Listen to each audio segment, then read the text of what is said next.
first thing I do is just line this square baking tin with some baking paper and put it aside for later. Then in that bowl I've got 200 grams of plain digestives, and I'm using the end of a rolling pin to just bash it up into smaller bits, fairly small, but you still want to make sure that there are some bigger chunks in there for your rocky road. This is the size I've ended up with, so once that's done I'm just going to put it to the side, ready to get on with the next step, which is chopping up 300 grams of orange chocolate. That's 2 Terry's chocolate oranges, minus 2 segments for you to snack on. So I'm just chopping this up smaller so that it's easier to melt, and I'm going to put that in a metal bowl with 200 grams of milk chocolate. They just so happen to be chips because that's what I have in the cupboard, but any milk chocolate is fine. So you want it in a glass or metal bowl so you can put it on this bain-marie, which is basically just a saucepan with some simmering water in it.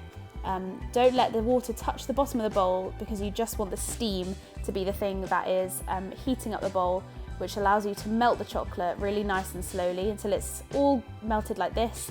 You might need a tea towel when you take it off, and be careful because there's going to be a bit of steam.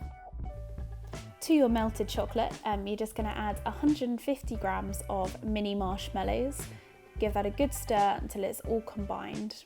Then we'll add our 200 grams of crushed digestives, again giving that a good stir. Then to the side there I've got 1 packet of orange matchmakers, about 130 grams, that I've just broken up into smaller pieces, and we're going to add that in as well and give that a stir.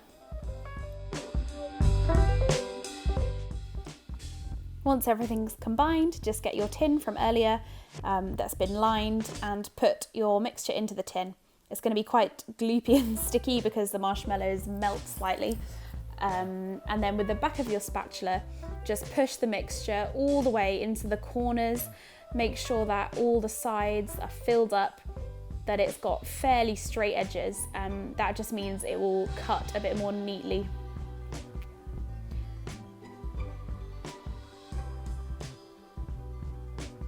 I then just use a metal spoon as well to scrape it off the spatula and press it down even more so that once it's set, it's nice and solid. Once it's done, just pop it in the fridge for 4 to 5 hours to set. And here I've got 100 grams of white chocolate that I've melted in the microwave, and I'm just going to add some orange food colouring.